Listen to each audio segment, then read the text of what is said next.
When I say brilliant engineers, mean they are not in a position to translate science into a technology. They have understanding of translating science into a technique, but to convert technique into technology, you have to have a financial angle to it. And that financial angle is somehow not handled at the beginning of the choice of the project. That gets handled only when you have a technique ready and you don't know what to do with that particular technique. And then you start searching for a product in the market, so on and so forth. So I'm going to talk about what is the correct methodology and modality which we need to follow. Something which I'm going to discuss about constructing a process synthesis tree based on whatever information which is available. What are the different types of plants which are existing in the chemical industry? What are the various phases of innovation? What are those technology readiness level? How the technology readiness level decides the quantum of funding which is required to take it to a next TRL level? And finally, what is the link between a technology readiness level and a commercial readiness level? Because many a times this is likely to happen, and I'll say that at an appropriate time during the presentation at that particular slide, when that slide appears, because otherwise we will be facing that particular issue multiple times. But let us wait for that particular slide. So the synergy between TRL and CRL, and if we follow that, we can be world leader. If you look at the typical, what they call it as pastures quadrant, where you have 4 quadrants, something is fully applied, something is basic, something is totally applied, something is totally basic, something just publishes but doesn't get translated into a technology or a technique. And we are at this sort of a borderline somewhere. We are extremely good in terms of scientific publications, maybe 4th or 5th in the world. But as far as technological translation is concerned, we languish at about 45th in the case of ranking. And what is the way forward? So this is all details. I'm sure you have all these details. So government is pushing this with current 9.3% contribution to India's GDP, 7 to 9% depends. And government plans to have a total turnover of approximately $3,004 billion by year 2025. But which is that particular area which is going to allow you to increase this particular turnover? It is definitely not in the petrochemical sectors. It is going to be in the specialty chemical sectors, mainly because the kind of expertise in terms of chemical synthesis which exists in India is the one which needs to be exploited.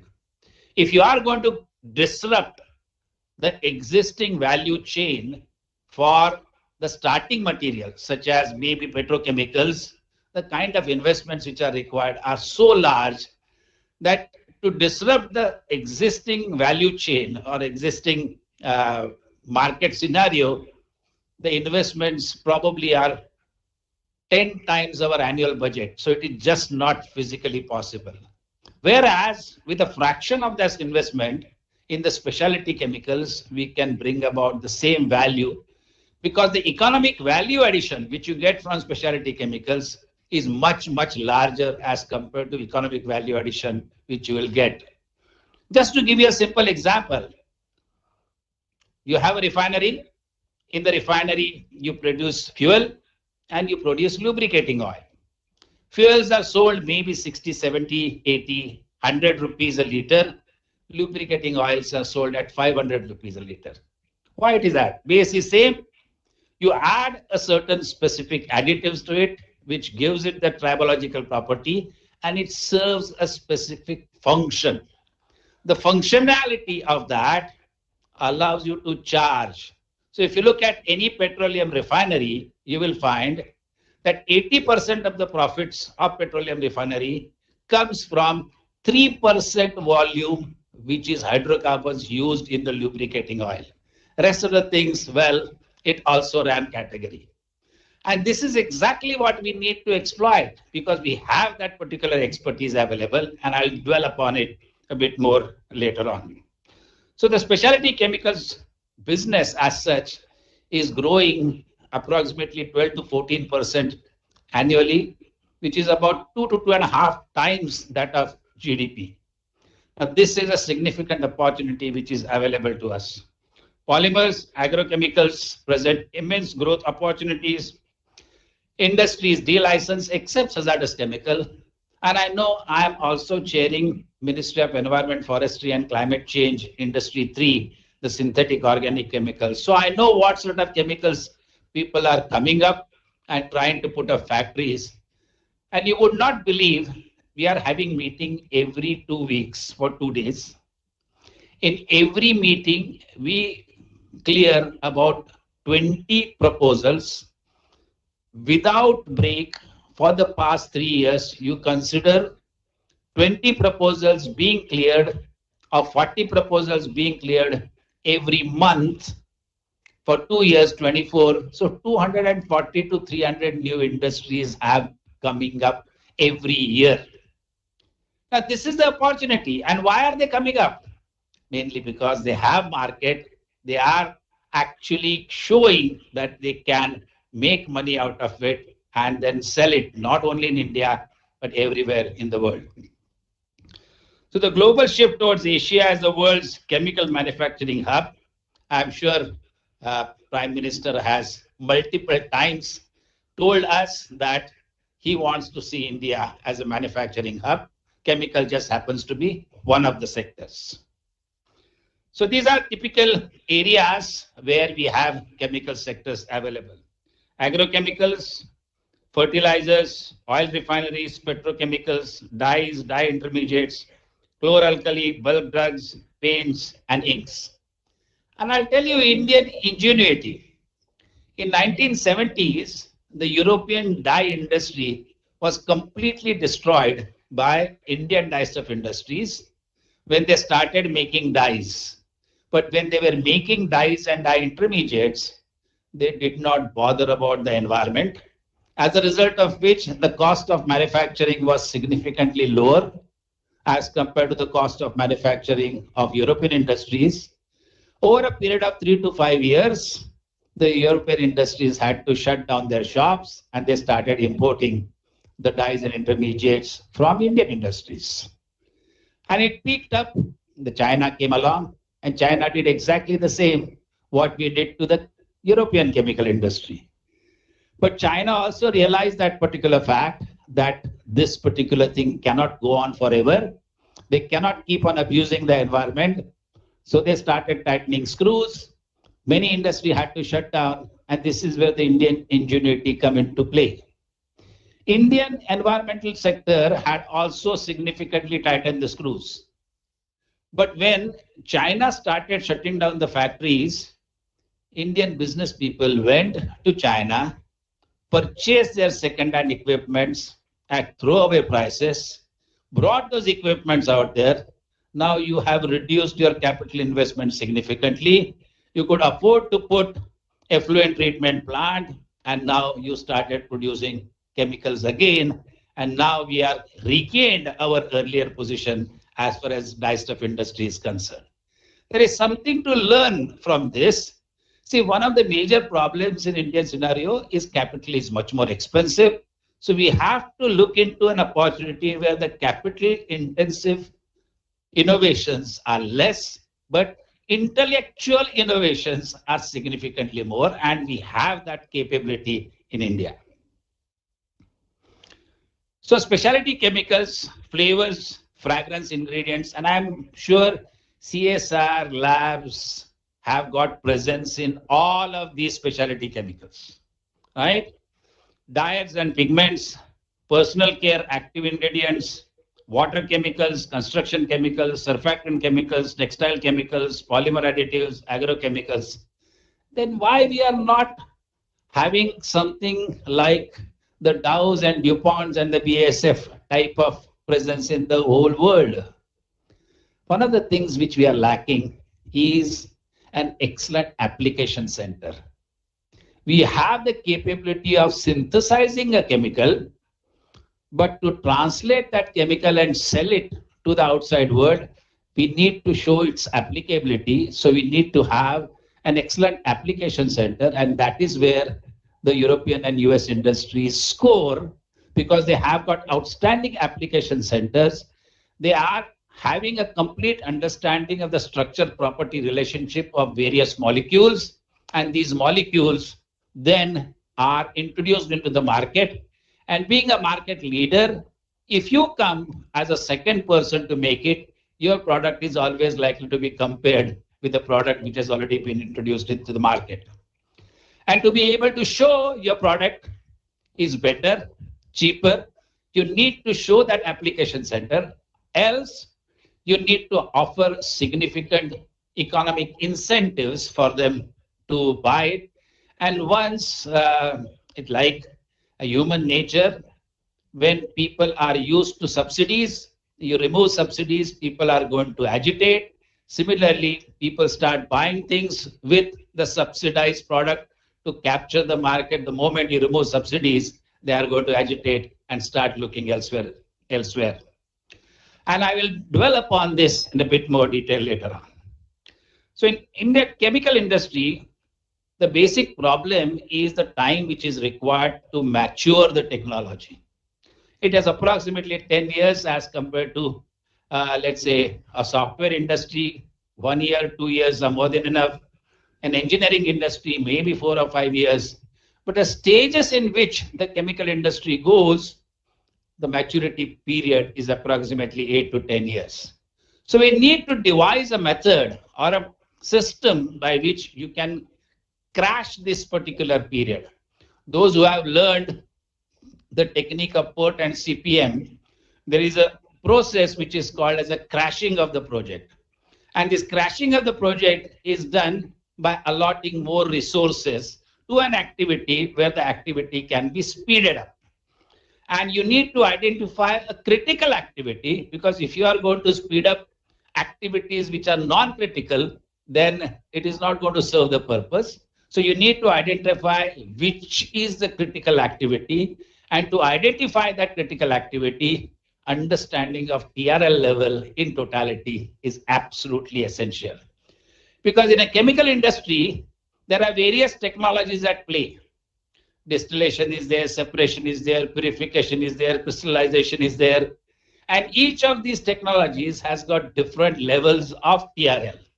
And the final overall technology of synthesizing that particular chemical gets decided by the lowest of the TRL level out of all those technologies which are currently operational in your chemical plant. And that's why identification of TRL level is important.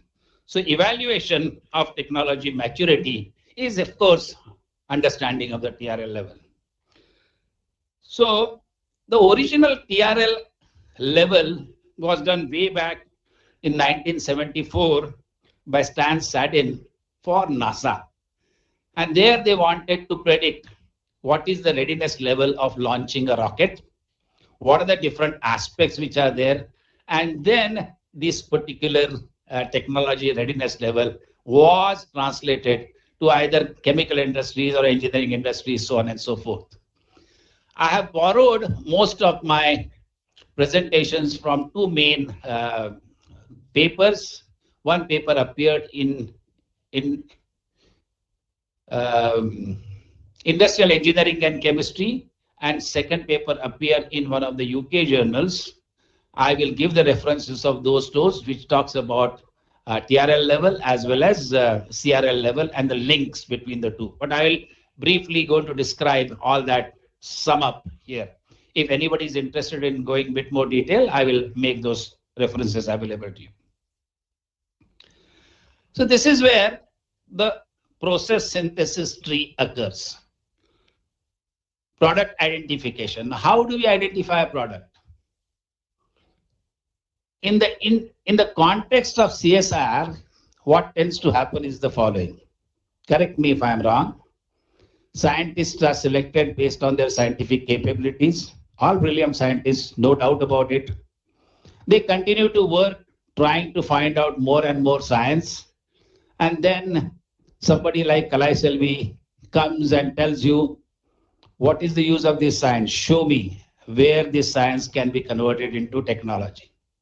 And then they start searching for a product based on the understanding of their chemistry. Somebody may be an expert in sulfonation, somebody may be in nitration, somebody in alkylation, somebody in esterification. And they tend to work in their area of expertise and try to come up with the product. And they propose a project, CSIR funds that particular project. But there is no confirmation of the fact that even if they produce that particular product, there will be a market for that particular product. And if there is a market for that particular product, what is the cost at which that particular product is going to be sold? What is the global market? Who are the other manufacturers? What are the quantities which they are making? What is the cost at which it is available? So on and so forth.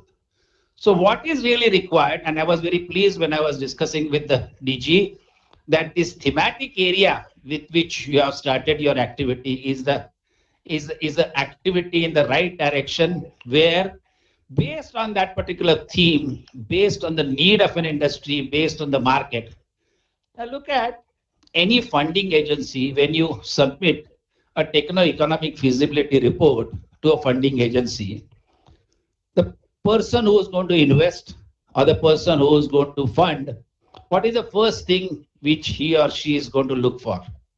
She is not going to look for the brilliant in technology, brilliance in chemistry. The first question that person is going to ask you, is there a market for your product? So the first thing which we need to identify is whatever you are trying to synthesize is and can be sold at a price. So what you do for that? Lot of literature is available. You need to do similar to doing a literature search for finding out multiple chemical reactions which can be used to synthesize a product. There are multiple routes which are available. You also need to find out from the market what particular chemical has a market, what has been the trend in the past 5 years, what has been the future for the past 5 years. Future is most important, mainly because unlike IT sectors or engineering sectors, maturity period is long. Your payback period in chemical industry can vary anywhere between 3 to 5 years. So unless you sell the product for 3 to 5 years at a pre-decided price, you will not be able to recover your investment. And recovering investment alone is not enough. You need to make money on that investment. So you need to see that the product is being sold at least for a period of 8 to 10 years. That is a typical life of a product or of a chemical.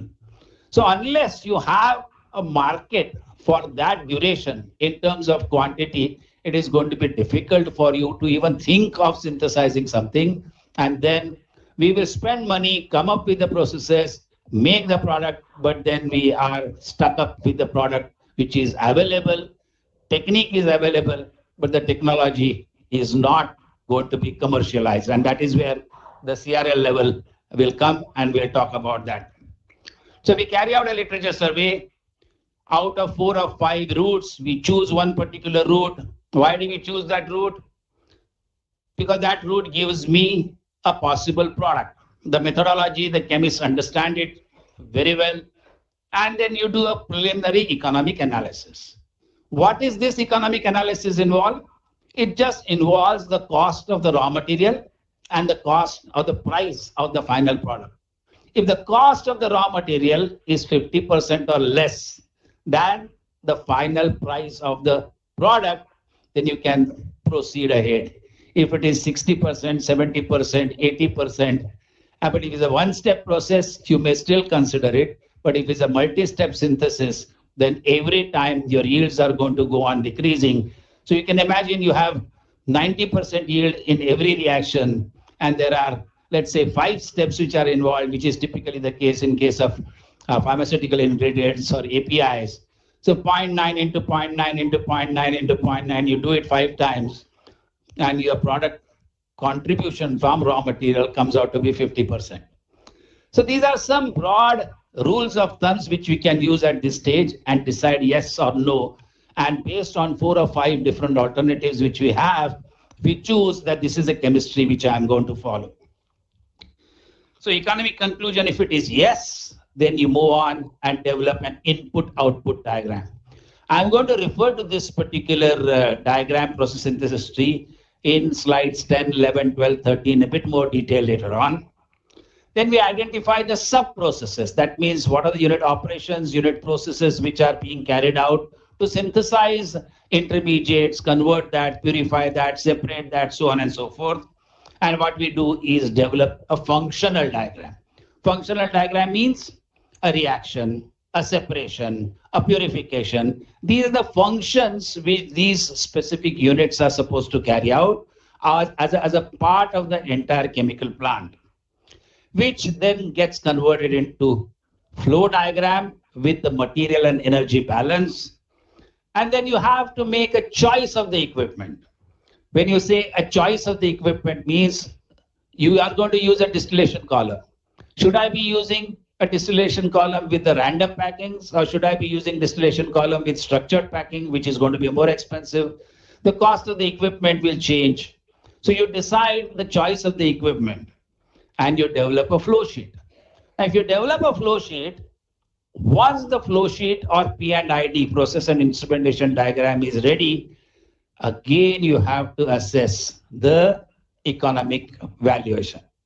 Now, if you find that in the initial stages, on the basis of chemistry, it was economically viable, but now it is becoming uneconomical.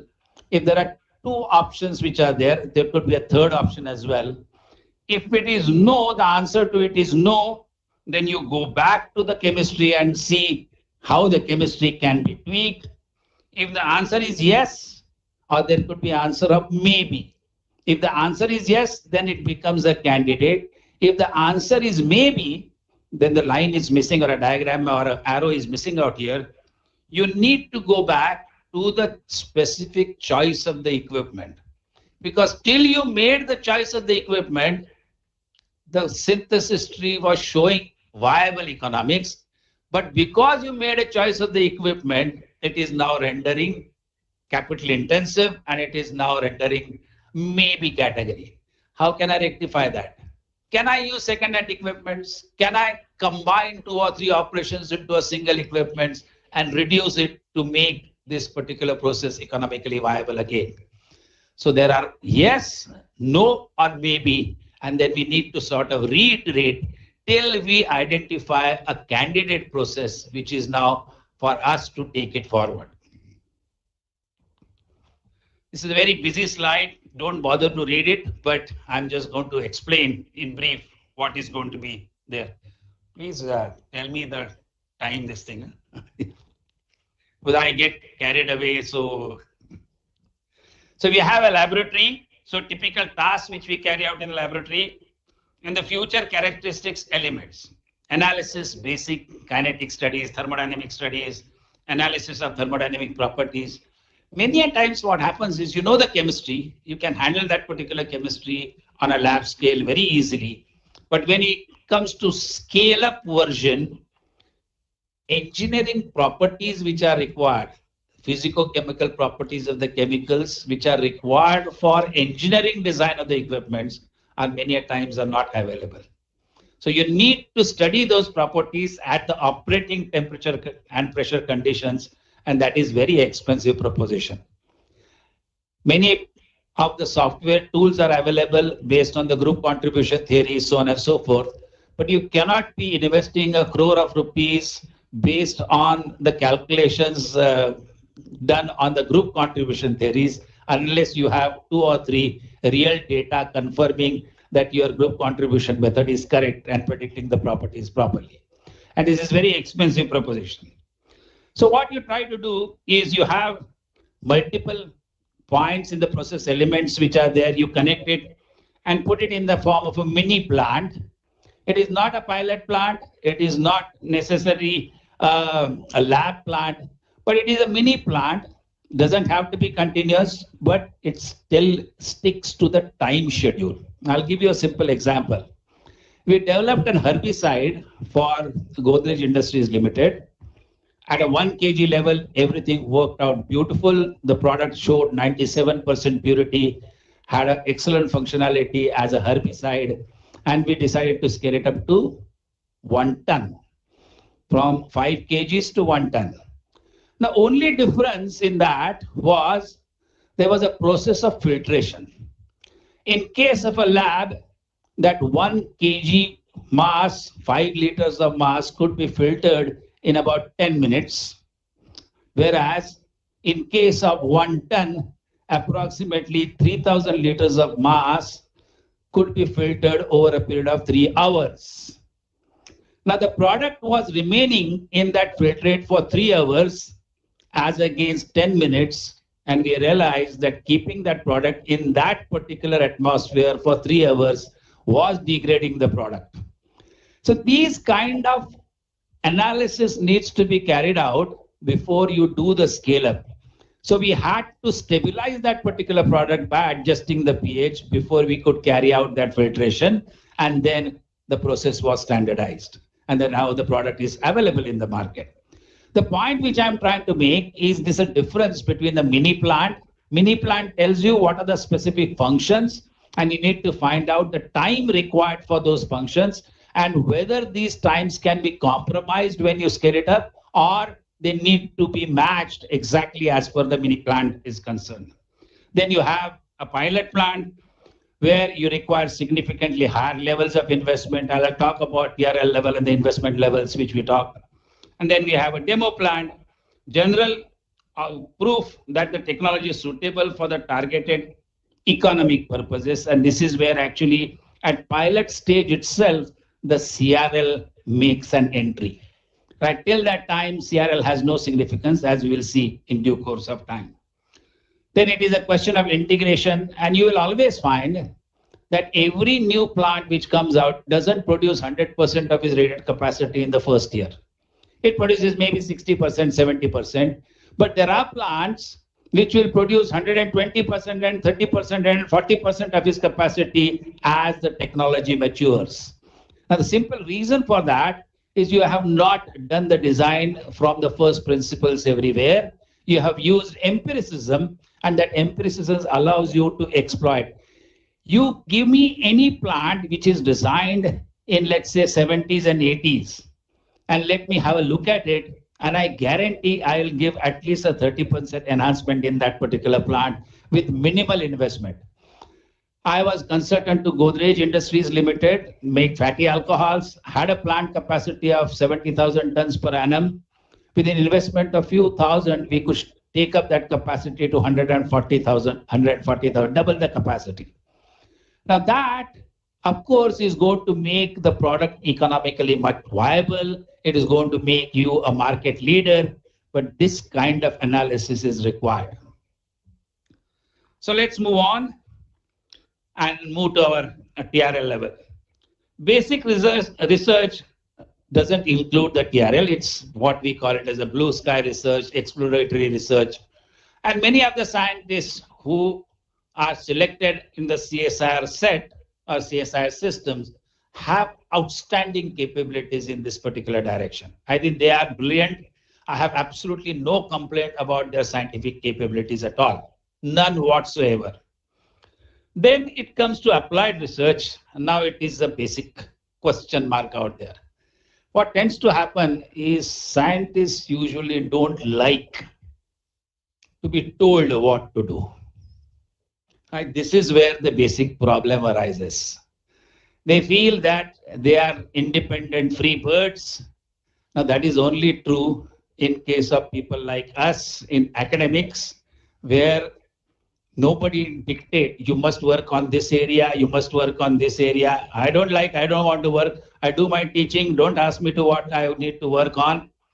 But in the setup like CSIR, you have a responsibility towards both.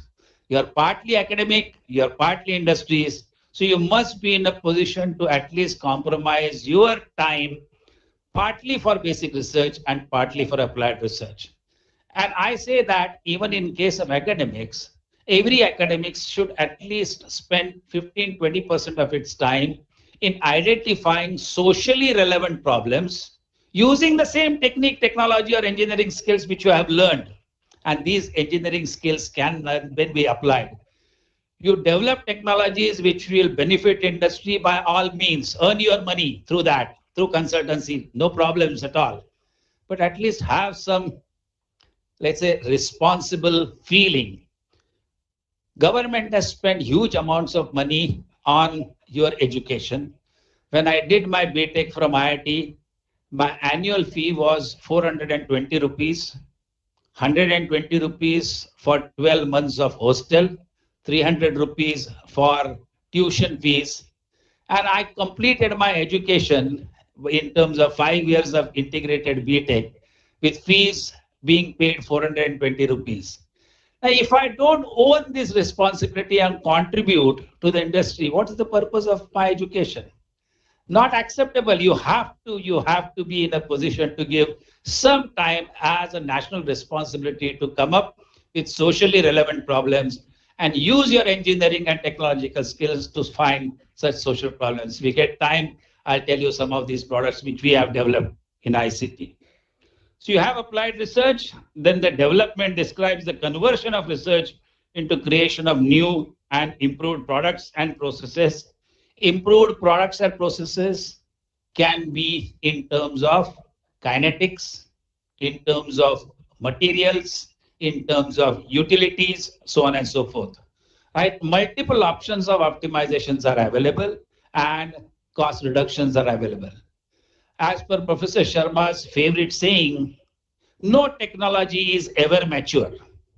Technology always continues to improve till it reaches its thermodynamic limit. You can't beat thermodynamics, right? Once you reach second law of thermodynamics, you can't beyond that, you can't cross that, but at least you should make an attempt to reach it. And one of the technologies which is almost reaching that is the technology of ammonia synthesis. Ammonia synthesis is nearly there, not still quite, but nearly there, but it still gives you an opportunity for energy integration, process integration, which is still possible. Then this is what we call it as applied research and development in terms of the general parlance of industry. And then bringing the development technology into effective action mode, and this is what we call it as a deployment of technology. And as you can see from here, basic research does not have a TRL level, 1, 2, 3, sometimes 4, and as correctly pointed out by the DG, that CSIR tends to support 1, 2, 3, 4 and develop the essential TRL level 3 and 4. After that, it is absolutely essential to get an involvement of the final person who's going to synthesize that, make that, market that. Without that, there is not an iota of chance that this technology will be taken up later on. And I'm sure there are examples from CSIR labs at ISCT, NCL, CSMCRI, where these technological arguments, after reaching a TRL level of 3 or 4, have been reached and has resulted into a final sellable products. And then there is deployment. Now, deployment, of course, is based on the industrial input. The investors are there. But for those investors to be able to invest the kind of money which is going to be required to have a full scale or a large scale plants, it is necessary for us to understand the commercial readiness level. Technology can be developed, it is making money, but what is going to happen is there is a concept which is called as EVA analysis, which is called as economic value addition. Let us say I've got a lakh of rupees to invest. How do you invest? Do you just go and make a fixed deposit and invest it? No. What you do is look at the mutual market, look at the share market, look at FDs, and see which particular investment is going to give you higher economic value addition, and you invest into that. So assessment of commercial readiness level doesn't only involve the commercial viability, it also should involve the economic value addition to the technology which you are trying to sell. And that is where the maturity of the technology in terms of commercial readiness level will come into play. And that is the deployment. So these are again very busy slides, but this is essentially pointing out to the same facts which were there in the original process synthesis tree or the process synthesis framework which I have talked about. Ideas, opportunities identified, I have already spoken how the ideas need to be identified based on the market need, based on the requirement of a product. Then the concept, what are the patents which are already available, market survey, the price of the product which is being sold, the percentage contribution of various elements in that particular product, what is the raw material cost, what is the utilities cost, labor cost, etc., etc., etc. They need to be added, and you work out the proof of concept based on the laboratory research. So this is what we call it as a basic engineering package. That basic engineering package you should be in a position to make after you have reached a TRL 3 or TRL 4 level. Only on that basic engineering package research, you will be able to market it and sell that particular idea to a prospective industrial environment. Then we carry out detailed process development where we convert the basic engineering package into a detailed engineering package, which is a very expensive activity, and I'll relate the extent of investments and the money which is required as compared to the TRL level. You got to demonstrate the full-scale engineering, then commissioning, and finally the production. Now, all of this has got multiple bottlenecks available. What are those bottlenecks?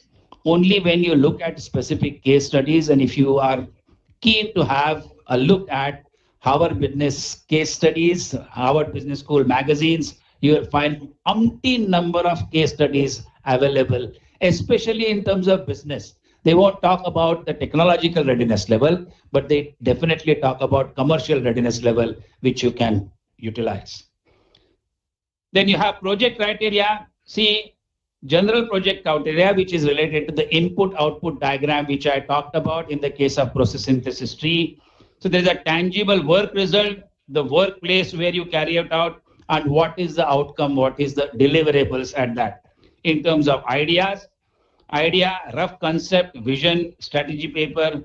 Usually this is all based on paperwork. Then you have concept, technological solutions, could be numerical solutions, could be Aspen-based solutions. Fair enough, doesn't matter, but you should have that solution readily available, which then can be converted into a proof of concept, and you can assign certain values to it. You can use certain weightages to it, and this weightage selection is also equally important when you make a choice of the chemistry. And I think even in India, the anti-dumping duty is only applied when you convincingly show that the final cost of the product is less than the cost of the raw materials which is available in the international market. Only when you show it to the industry, to the government will consider thinking of anti-dumping duty. Till that time, government will allow the import of that particular chemical without any anti-dumping duty. And anti-dumping duty is, of course, managed essentially taking into account these differences which occur. Then detailed process development, I've already talked about. They are either in the form of laboratory or mini plant, and the product properties. Now, this is where again the application center comes into picture. Application activities. If you synthesize it in the lab and sell it out and give it as samples, it works. You synthesize it on a larger scale. There is some small element which is missing, which you don't identify, but it doesn't give the same function which is available or which is supposed to give. We did something, we developed some sort of a single atom catalyst. It worked beautifully. Then they said that you synthesize it on a slightly larger scale. We want to try it out on our pilot scale. We tried to synthesize it in a lab, a larger quantity, catalyst not showing any activity at all. On a scale of gram, it was showing excellent activity. The moment milligram, it was showing excellent activity. The moment we shifted it to gram level, no activity. Now, these are the bottlenecks which you are going to encounter, and we need to develop strategies to handle these particular bottlenecks. And this is a part of the technological developmental activity. Technique to technology involves specifically scaling up and assign value to each of these activities. Pilot trials, demonstration and full-scale engineering, commissioning, final system, product side, product customer acceptance, so on and so forth. This is again involves a lot of marketing efforts. See, this is one of the reasons why you would find that when the scale of operation is small, technologists are the drivers of an entrepreneurship activity. When the turnover increases beyond, let's say, 100 crores, 150 crores, marketing people will start playing a more dominant role because they know that if the industry has to grow, we need to sell more product. So we are the king, so we must demand more product from the industry. Once the turnover crosses about 500 to 600 crore, the finance people don't care a hoot, right? Neither to technology developers, not to marketing people, only the finance people do it because the kind of financial jugglery which they do, they are able to earn much more on that investment as compared to any of the technologists or marketing people. You all have experienced it. In all the cases, where does the buck stop? The buck stops with the finance department. Everything gets cleared, technology gets cleared, but it gets stuck in the finance department. But this is a universal rule. We must accept that particular rule and be ready that you got to make it financially so attractive. And that is what the disruptive technologies is all about. Now, to come up with these disruptive technologies, it is not only synthesis of a product or synthesis of a chemical is important, it is equally important.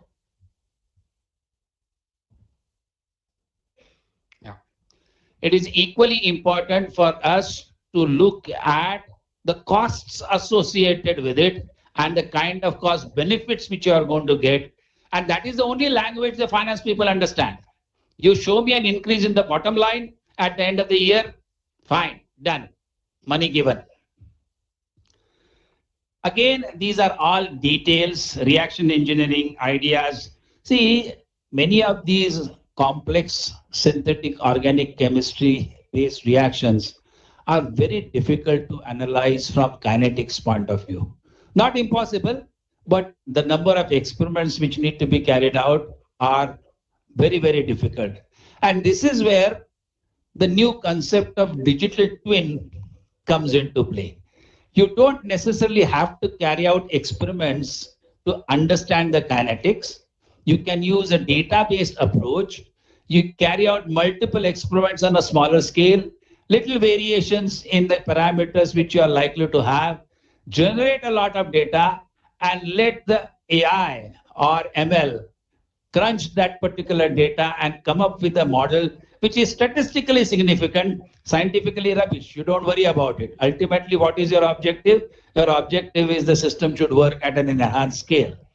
And these models are likely to work, and they do work once you are in a position to have sufficient number of data sets. And that's why AI ML is going to rule the world, mainly because you look at any refinery. The refinery have got 50, 60, 70 years of data.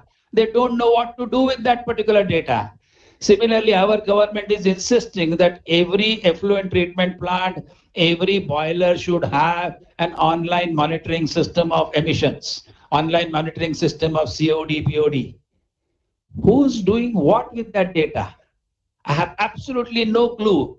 If you use that data, analyze that data, and come up with the policies which are based on that data, then people will also feel confident that yes, they are contributing to that particular data, which is deciding the final policy.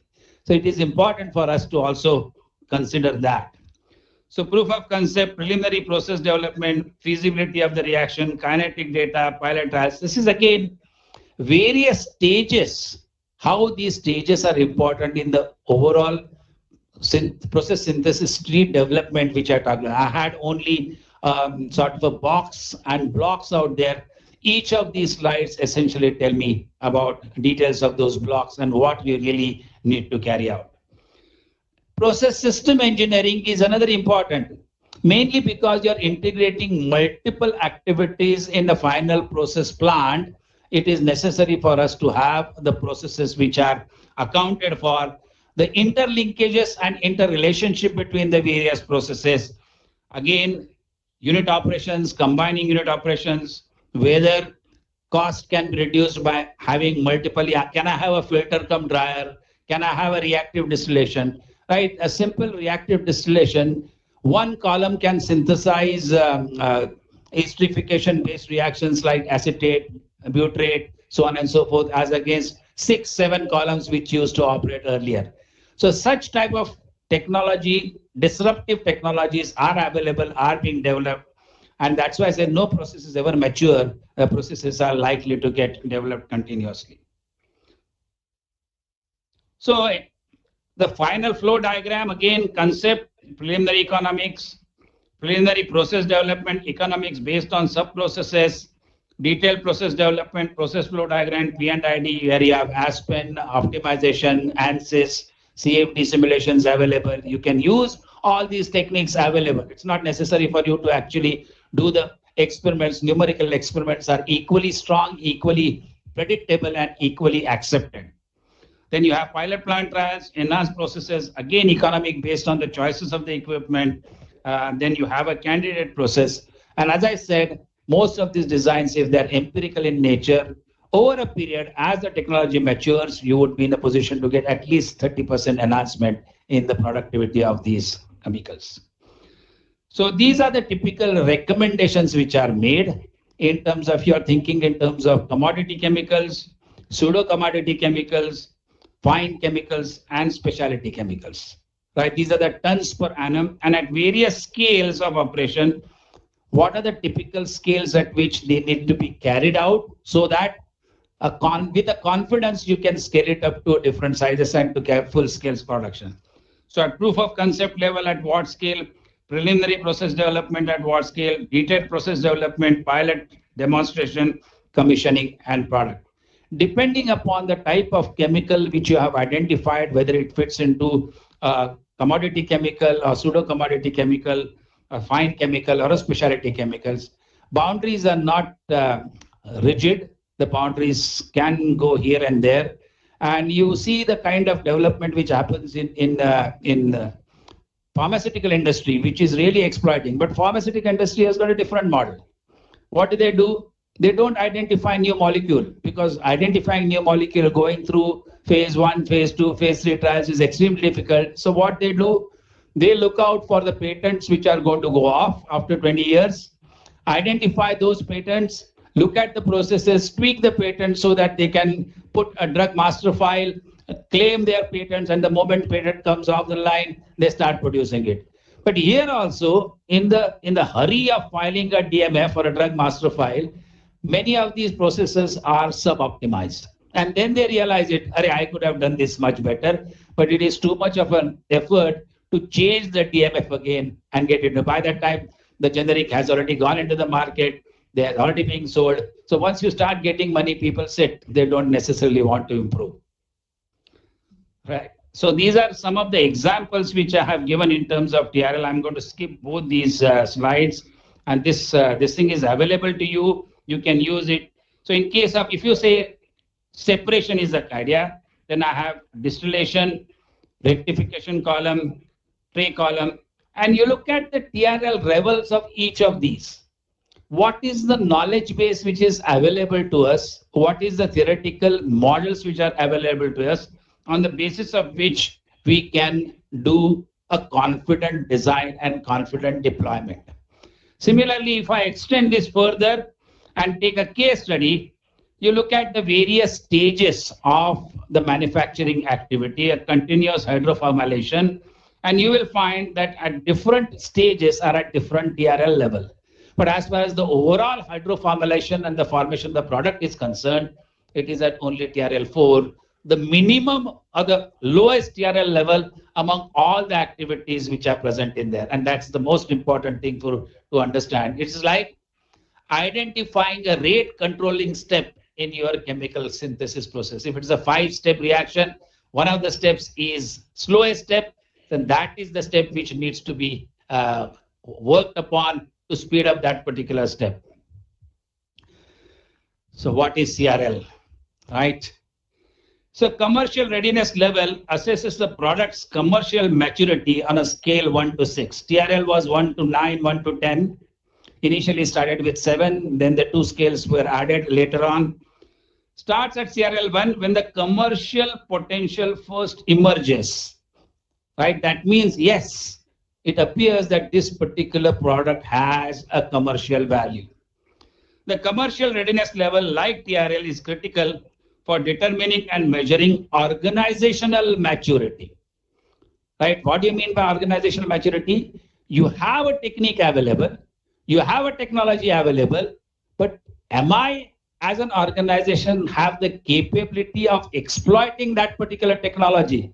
Do I have the marketing skill set? Right? This concept arose as a supplement to TRL because it became clear that technological maturity alone does not ensure the success of products and enterprise. This is like go to a hospital, talk to the surgeon. Surgeon comes out of the operating theater and says, operation was successful, but the patient died. So essentially, it doesn't serve a purpose. And I have experienced it myself. I was associated with one of the processes when I was in England, and this process was mycoprotein. Mycoprotein is essentially a protein which is of vegetable origin, where the substrate is methanol, and microbes are a fungal type, and the fungal density increases, and then essentially you get strips of protein, right? Completely vegetarian in nature because it's a fungi which is being eaten like a mushroom. But this was far ahead of their time. At that time, a 40-meter cube reactor pilot plant was successfully operated, but commercially the entire activity failed. Now, I'm talking about 1984, 85, 87. Now, after a gap of nearly 40 years, this particular technology is coming into it with the availability of vegetarian meat or synthetic meat getting popularity. So that particular product was ahead of its time. So it was technically brilliant, but commercially not successful. And that is why assessing commercial readiness level is equally important for you to assess the deployability of that particular technology. Right, so hypothetical commercial proposition driven by technology advocates with little or no evidence of veritable technical or financial data to substantiate claims. Yes, we can possibly do it. No data is available, but on back of the envelope calculations or with some calculations, you can say that if I'm able to make this particular product at this rate, I can sell this, I can have so much of product, so on and so forth. Then we carry out a small-scale trial, first of a kind project funded by equity and government. This is where CSIR funding can come into that. And this will start only when you have reached a TRL level 6. CRL level 1 starts when you have reached TRL level 6, not till then, right? Then commercial scale-up occurring driven by specific policy and emerging debt finance, where the commercial viability rather than technological viability is a selection criteria in terms of taking this particular project further or curtailing this project. Here is that, okay, fine, you have developed a technology. This technology does not have any value as of today. We will keep this particular technology in hibernation. When the market is ready, as in the case of mycoprotein, we'll bring out this particular technology again. Unfortunately, it could not be done by ICI because ICI itself is partly closed. It has shut down its operations. The plant was sold to somebody else. But Chinese companies and one Brazilian company are coming up with this particular using the same old technology. Then market competition driving widespread deployment in the context of long-term policy settings. competition emerging across all areas of supply chain with commoditization of key components and financial product occurring. And then you have bankable grade assets, class driven by same criteria as other mature energy technologies. Now, that's why when they say that we want to get into renewable energies, develop renewable energies, we want to have hydrogen as a fuel, long way off, right? Yes, making effort in that direction is indeed, but saying that in 3 years' time we will have a technology available, it will start penetrating, is we are in fool's paradise. Don't even think of that. That is not going to happen. But that doesn't mean the effort should be stopped. But the effort should be focused. See, spending money smartly is more important rather than spending money fast, right? Even if you don't spend money, but spend money where it needs to be spent, that money will give you much higher return, much higher EVA as compared to spending money for the sake of spending money. So this is where it starts, right? TRL2, CRL1, technically and economically untested, unproven. When TRL7 are between 6 and 7, CRL level 2, commercial trials of technology on a small scale. CRL3, commercial scale up of the technology means what? You are making the same product, the product is meeting the same specifications as on the smaller scale, and the market is accepting your product.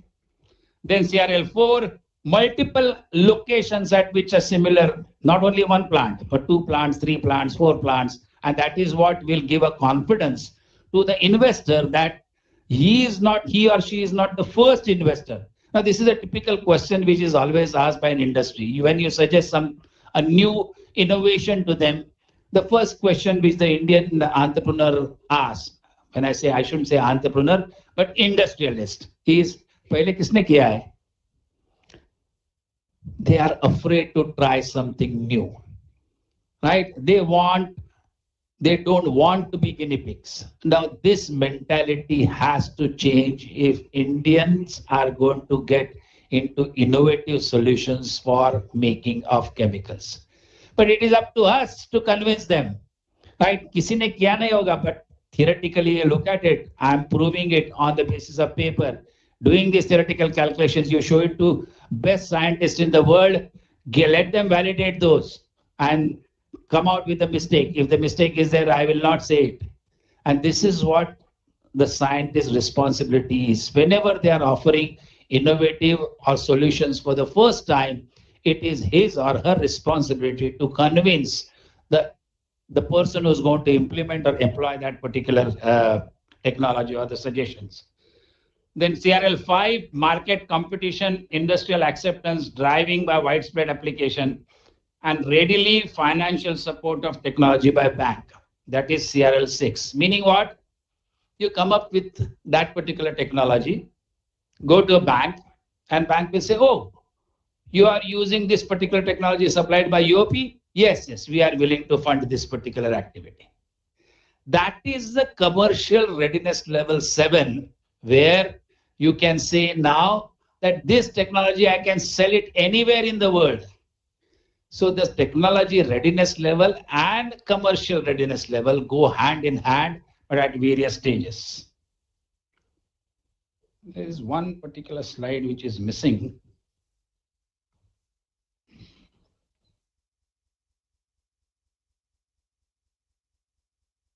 I don't know why.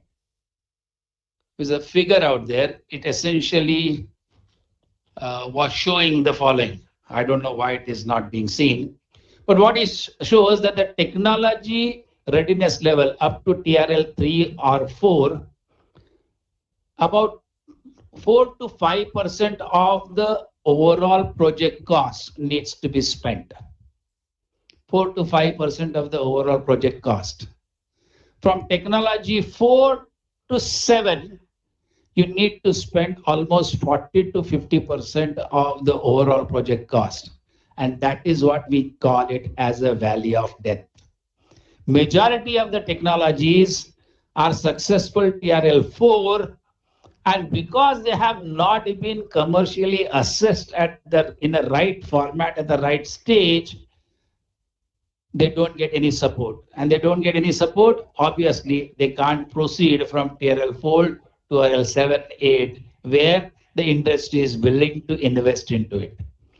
So that particular graph which showed, and this assessment of technological readiness level and the investment, these are the numbers which I am telling you, typically 4 to 5% up to TRL4, 5 to 50%, depending upon the type of technology, to translate it from TRL4 to TRL7, TRL6 or TRL7, and then the balance 50% you would require for implementation of a full-scale technology. Even if you keep these particular numbers, as far as the funding from CSIR for fund these projects are concerned, when you are especially have assessed that this is technology at TRL4 level, you can't be supporting all the technologies to translate it from TRL4 to TRL6, 7.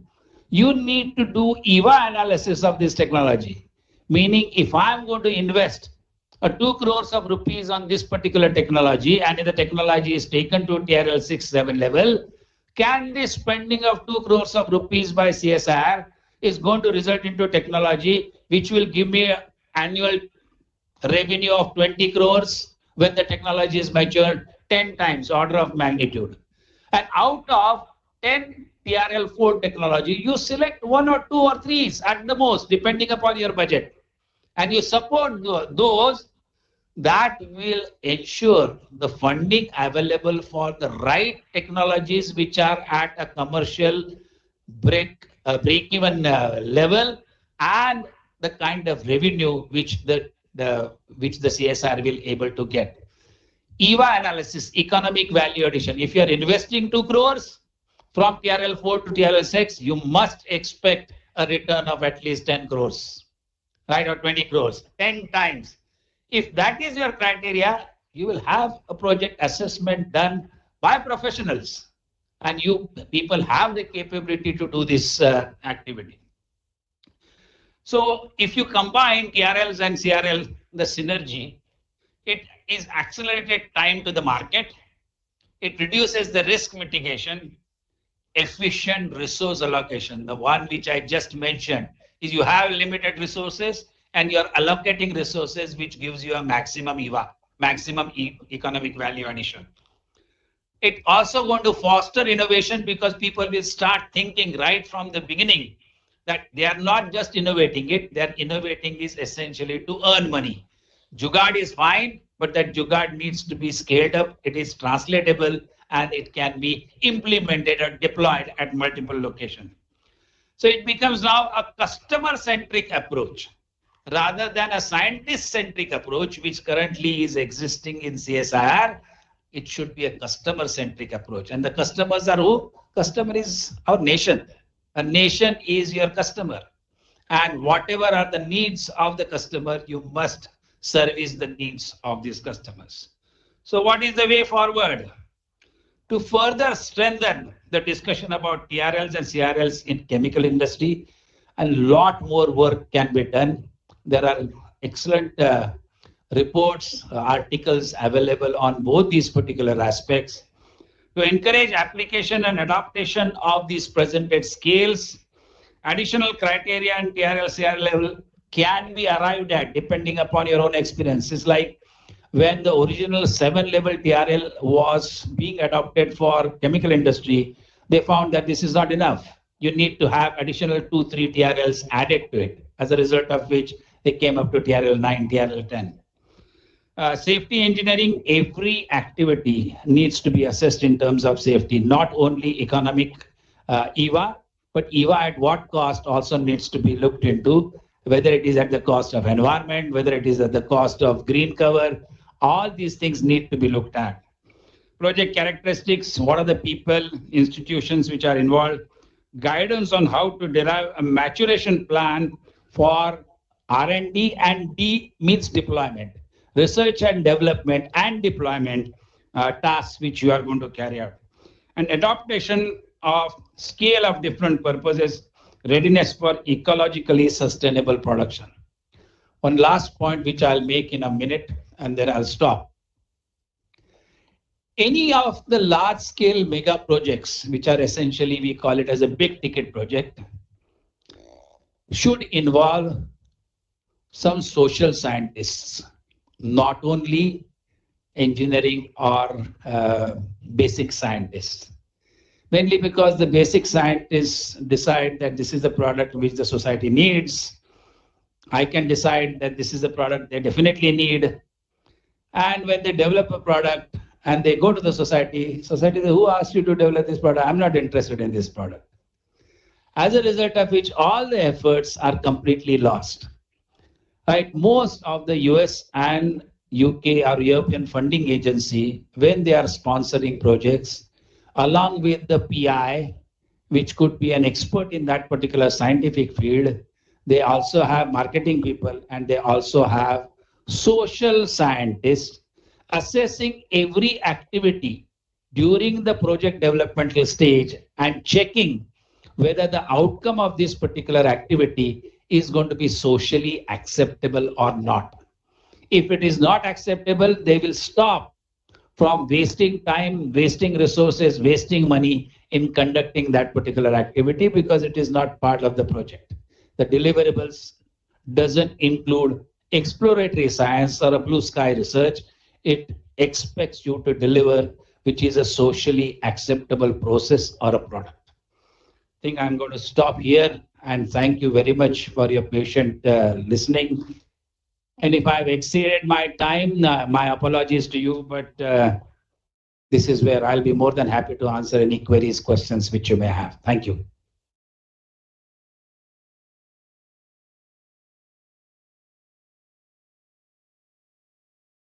Please. Please take care of the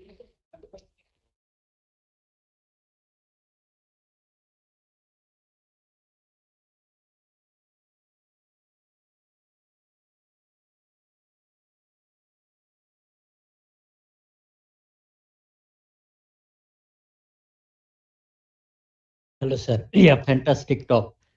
So, in short, do you suggest that CSIR should be involved or not to be involved in basic research only? Nothing of the sort. If you want a sustainability for CSIR, they must spend money, time on basic research.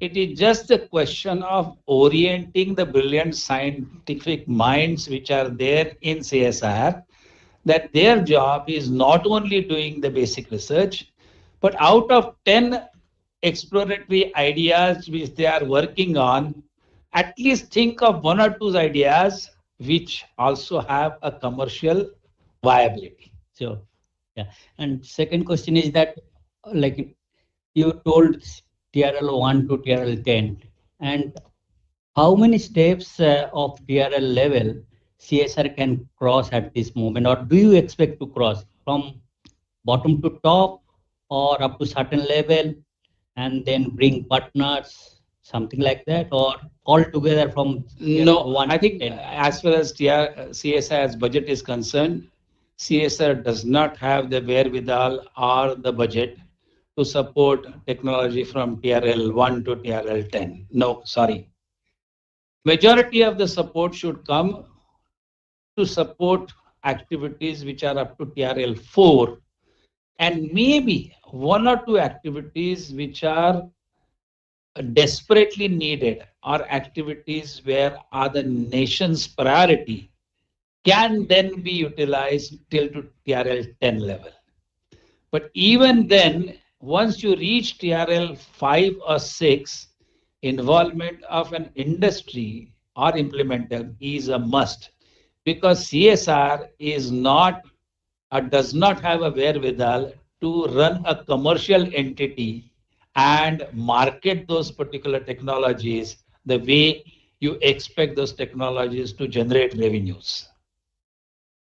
Thank you. Yeah, Vibha. So very, very thought-provoking talk, I must say. Thank you. Thank you so much for it. Just one question to you. When you say commercial viability, is it the same as the economic viability, or is there any difference between the two?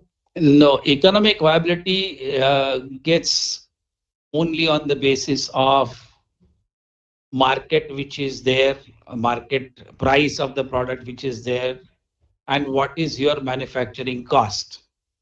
By the time the market reaches a customer, there is at least 2 times increase in the cost. So if you are going to make something like clay for 50 rupees a kg, by the time it reaches a customer, it is being 100 rupees a kg. You have a distributors which will get their pound of flesh about 15%. Otherwise, they say my effort for getting 5% return is not going to be enough. You give me 15%. Then they are stockists. They will extract their 15%. And by the time they take it from the manufacturer will get only 50%. So at 50% level of the product cost, and you sell it at that particular cost, it would have made you at least 20% return.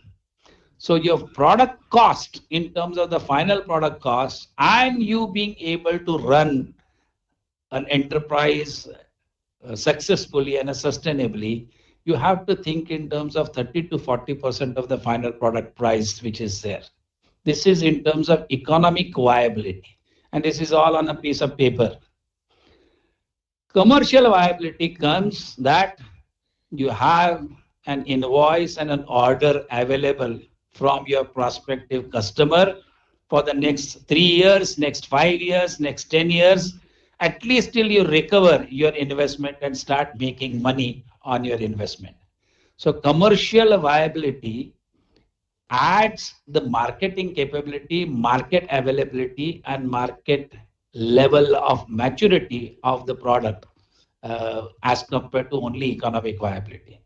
So economic viability is a kind of a prerequisite to anything becoming commercially viable? Absolutely. Unless government says that, like Covaxin or vaccine, you make it irrespective, whatever is over your manufacturing cost, we will support that particular cost.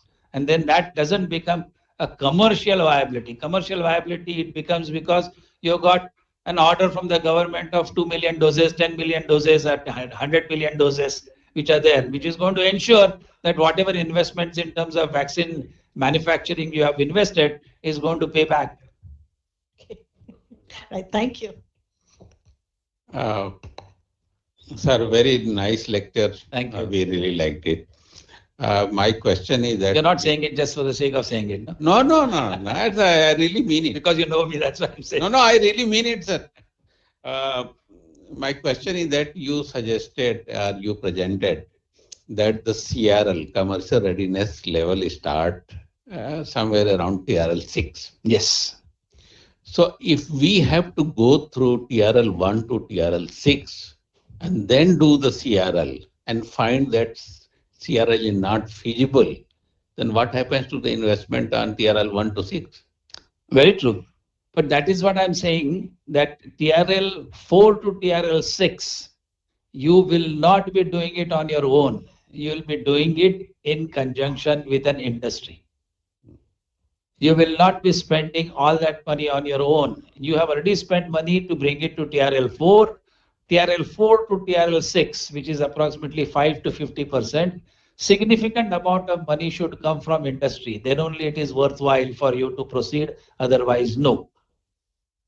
Unless you identify 1 or 2 technologies which are really, let's say, disruptive technologies, where you know that nothing of the sort is available and will be made available in the next 5 years or 10 years. And if I come out with this particular process for the product which I'm making, I'll be able to sell this product sustainability at the required profit margin for the next 10 years. Then only. But I don't think we have that, let's say, skill set existing in CSIR. Maybe you can get some outside experts and outside help, consultants to do that. Because our Srinivasan of CSIR was asking me, sir, Suggest a consultant who will really assess the commercial readiness level. Not available. I tried so much. Right? There are no commercial entities, and the only commercial entities which are available are the R&D people from industry and how they are directed to spend money on development of technologies. What industry is doing? Industry has seen the market. It has seen the market trend. It knows that 5 years down the line, which particular chemical is going to be in demand. For how long? Now they will go back and tell their R&Ds, research and development, now you develop a technology to make it at this cost. A typical model which is followed by Unilever is let's say they decide to come out with a new soap. What they will do is new soap is synthesized, new fragrance or new color, new shape or whatever it is. Then they will have an internal committee within the Unilever enterprise itself. And then they will distribute this particular soap and ask their opinion in terms of how is the quality of the soap, so on and so forth. Let's say the soap is of 70 grams. An equivalent soap is available for 15 rupees. How much more will you be willing to pay for this special soap? And they will get some number, maybe 2 rupees more. So 17 rupees, 18 rupees. Fair enough. So there is a potential. If they say that I don't want to pay anything extra for this soap, existing soap is good enough, they will drop that idea. But if somebody says that, yes, I'm willing to pay 3 rupees more for this particular soap, then they'll make a slightly larger batch and go out of Unilever and do a market survey. And again do that. And they say, no, we will pay 2 rupees more maximum. So from 3 rupees margin to 2 rupees. So now you got to make a soap in 17 rupees. Now to make a soap in 17 rupees and sell it to the customer in 17 rupees, taking at the cuts of distributors, stockists, so on and so forth, I must be making that soap at 8 rupees. Now they will go back to the R&D and tell you make this soap in 8 rupees. That's your mandate. And that is how R&D works. So similar R&D kind of an activity needs to be carried out for some projects. Because CSIR is not an industrial R&D center. That's what I was thinking, that if we are putting so much condition, we will be left with very few projects, and that everything may not be feasible for CSIR. No. Everything need not be feasible. But Pandey Sahab, what you should do is identify 1 or 2 projects which are high EVA projects. So, एक CSIR technology बाहर दे दिया, the kind of revenue it will generate, PM will say, forget, you earn whatever you want to earn, spend whatever you want to spend, you have made yourself self-sufficient. Okay. Thank you, sir. Thank you. Thank you.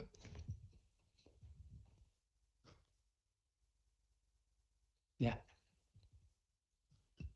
This is Dr. AMRIT Sorakia. Now, because you have said that not to appreciate your lecture, so in the lighter vein, ki sote se utha diya. Your lecture has cemented one of my thought that there is a big difference between R and D of R&D. And typically now we should, it was earlier planned that we need to have marketing guidelines with us, which otherwise presently we are lacking. But now with 2 more components to it, that it should encompass social and commercial audit to it. And thank you for this insight. Thank you. Thank you. It is a must. Again, there have been many projects which have come out, products have come out, and because of the zero social acceptability, in spite of being a brilliant product, it has just failed. Just social